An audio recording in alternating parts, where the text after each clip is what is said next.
we doing, everybody? Buenos dias. Welcome to the Aspen Ideas Climate Summit. Now, I'm Mariana Atencio, and I'm deeply honored to be hosting this pivotal event in my hometown. Here in our beloved city of Miami, we don't just bear witness to the effects of climate change, we live through them every single day. And beyond our shores and my work as a former national correspondent at Univision and NBC, I covered natural disasters for over 10 years. And when people find out that I do this work, their first reaction is usually, wow, you must have seen some terrible things. But actually, it's the opposite. It is in the worst of circumstances where I have seen people come together and rise beyond labels and stereotypes and polarization. Standing on this stage today, I am filled with hope. And that hope stems from the resilience and the ingenuity and the passion of the change makers in this room. I come to you today only not as a journalist, but also as a proud Henry Crown Fellow at the Aspen Institute. I fervently believe, thank you so much, that the Aspen Institute is leading the way in the fight against climate change. And today, we're not just here to discuss problems, we are also here to present innovative solutions. We are here to harness the collective wisdom and the creativity of everyone in this auditorium to chart a new course toward a new sustainable planet. You're going to hear from city planners and activists, from scientists and artists, and every single voice offers a unique perspective and an expertise that they bring to the table, and together we can lead the change. So let's roll up our sleeves and get to work. Let's make sure that we amplify the voices of those most affected. Let's ensure that equity and justice are always at the forefront of our efforts, because the future of our planet depends on the actions that we take today. So thank you for being here. Let's ensure that this summit is a turning point in the fight against climate change. Welcome to Aspen Ideas Climate. So one brief housekeeping note before we get started. Please download and refer to your Aspen Ideas Climate app for any updated information on speakers and events. Are you ready to begin? Okay. So to kick it off, as someone who knows the collective power of stories, we're going to start with a powerful panel on storytelling to present this possible tomorrow that exists when we take care of our planet. So let's please welcome to the stage the executive producers of the upcoming PBS series, A Brief History of the Future, filmmaker and activist Catherine Murdoch, and futurist Ari Wallach. Hey. Please take a seat. Thank you. All right, so before we begin, in order to frame the conversation and to get you excited to watch this series, we have a trailer for you. Here is A Brief History of the Future. Let's watch. One moment, please. How well we live tomorrow will depend on the action we take today. When you hear the term the future, what does that conjure up? Human activity has damaged the systems of life that sustain us all. We're seeing drought, wildfires, flood. We could commit ourselves to extinction, or we could commit ourselves to a civilization in which human beings can continue to thrive. Civilization is precious. Life is precious. I set out in search of people who are building better futures. Humans are extraordinary. We're such a miracle. The land is resilient. We are resilient. Fusion is really the holy grail of energy. This is the largest 3D printed community in the world. I have to know where I came from so that we can move forward. What does it mean to be human at this moment in time? To care. Boy, that really blows my digital mind. We've got to believe that there's a better way. Where people have clean air, clean water, available food, cheap, abundant energy. The big shared human projects, confronting climate change, staying a step ahead of the next pandemic, preventing nuclear conflict, will require cooperation. That's the key for success. We are one team, the world. Using human innovation and the brain that we can unlock, our problems will dissolve overnight. That's so important, Ari. Here. This. People are building better futures for themselves and the communities around them. This sustainable building is the cleanest power plant in the world. The roof is an alpine ski slope. What we do and the things we create over the next few decades will shape all minds going forward for the rest of time. Hundreds of years from now, we are going to look back on our generation as the most pivotal in human history.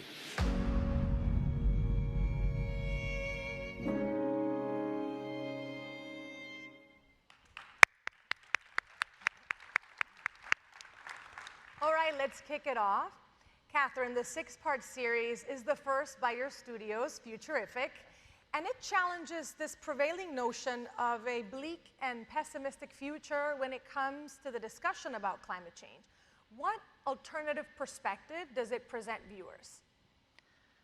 I think the most important thing that we wanted to get across was that we needed to start asking the question, what if we got it right? What would that look like? Because we know, especially in this room, we really know all of the risks. We know all the things that can go wrong. And we are sort of steeped in all of those possibilities. But we don't spend enough time really thinking about what is a clean energy future like? What does it smell like? What does it sound like? How is it better? I mean, and so much of our time is spent on fear, and really, it's very important to have warnings about what could go wrong, but too much fear really triggers a feeling of not wanting to deal with it and pushing it away. And so what we want is to start to help people visualize what they're trying to get to, what's the ultimate goal of where we're going, and how do we plot a path there. So it's almost like this conversation, and we talked about this, about the blue zones, right? And everybody gets really excited about that. How can we imprint that excitement about the future on the climate change discussion? Ari, to you, you are the host of the series. We saw you there on the trailer. What are some key moments that stuck with you and why?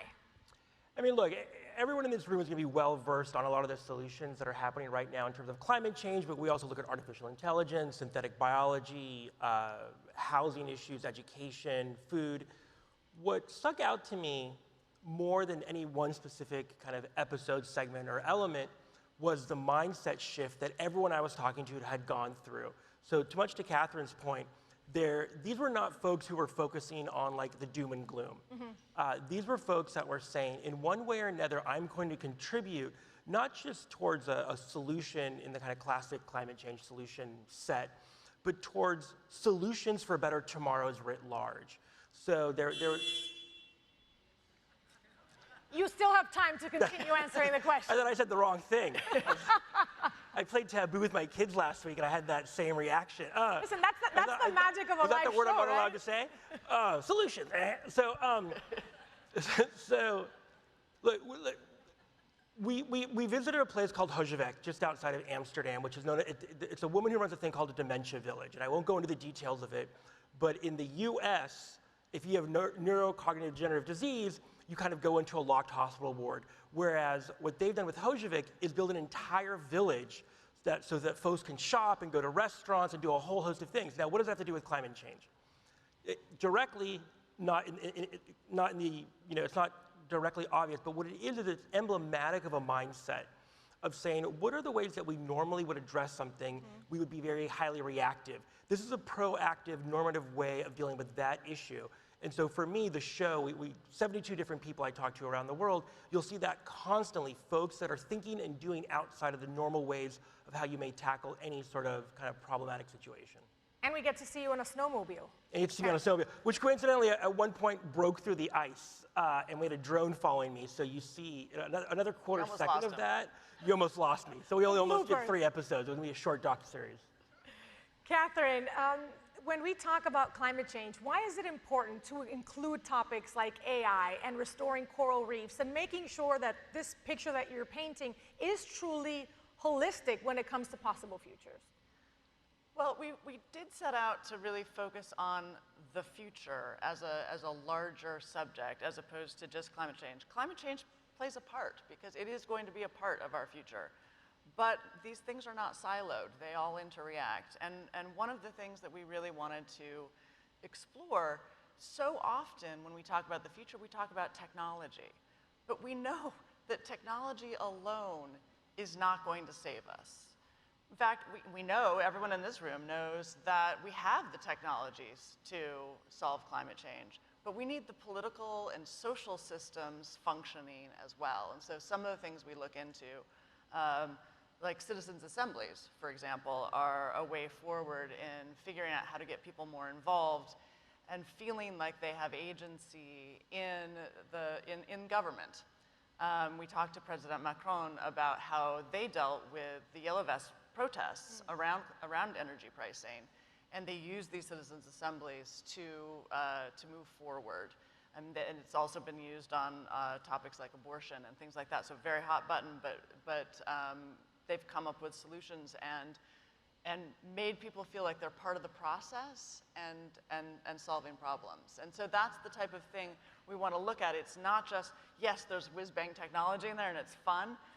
You've got mushroom leather and fusion and methane tracking satellites and things like that, but it's also what are the systems around all of those things that need to be functioning so that we can get to that better future. I love that. So not just the focus on technological advances, but also developing functional social systems. Yeah. Ari, we just heard Catherine name drop President Macron. We saw Pete Buttigieg in the trailer. What are some of these interviews that you got to conduct that people may know of in the series? Look, one of the, when you're doing something like this, you always kind of go between like the very famous and the least famous. So I'll give two quick examples. One, I met with Kylian Mbappe, who is the French kind of global soccer football superstar. And with him, we talked about something very, very specific, which is the role of vision. And Catherine talked about that in the beginning, which is, what I said to Kylian was very, very obvious. When you get up to take a penalty kick, do you envision yourself missing the kick or getting the kick in the back of the net? And he goes, of course I envision myself getting the ball into the back of the net.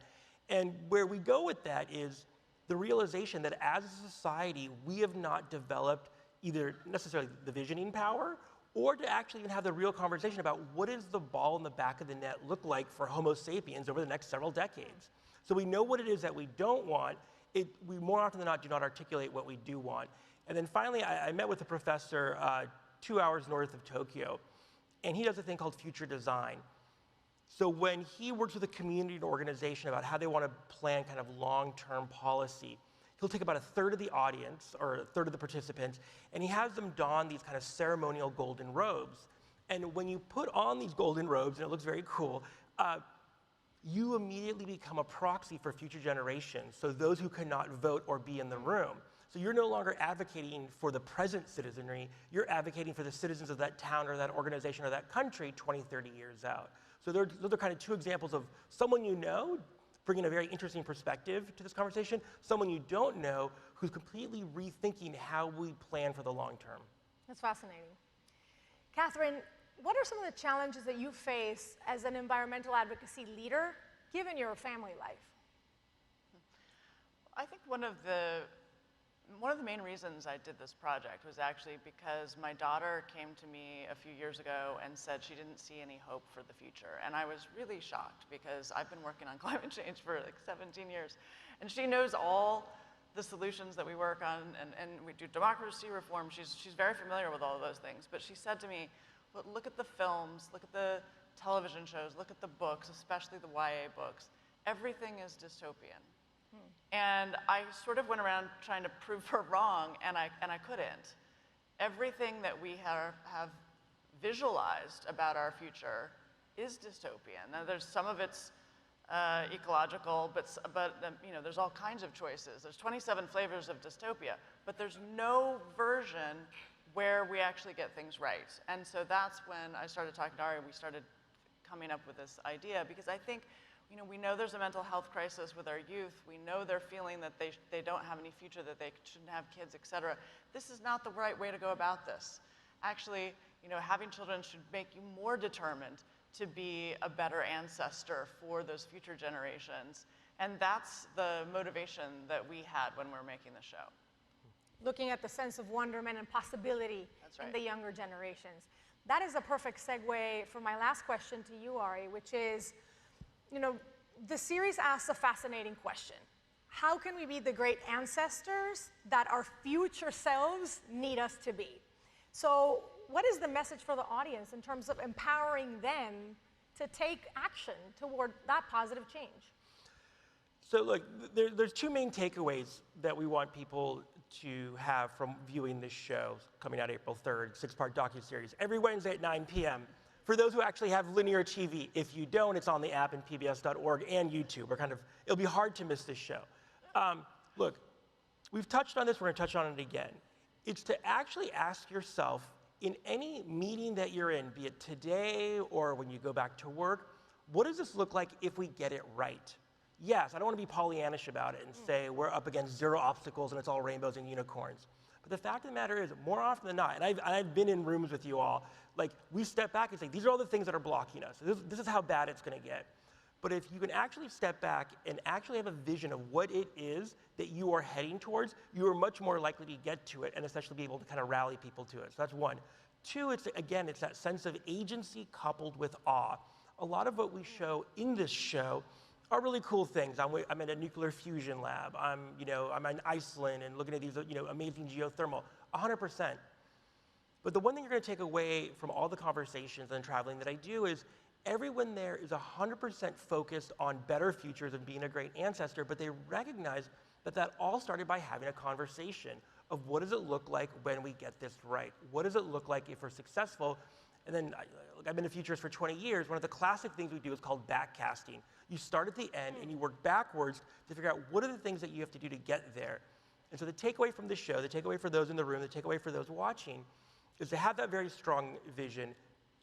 Know that you're not going to get there overnight. It's not about utopia or dystopia. It's what we call protopia, which is this idea of better tomorrow. It's not perfect, but better. But they start by having that conversation, first with yourself. What is it that I actually want to do? Why did I get started in this in the first place?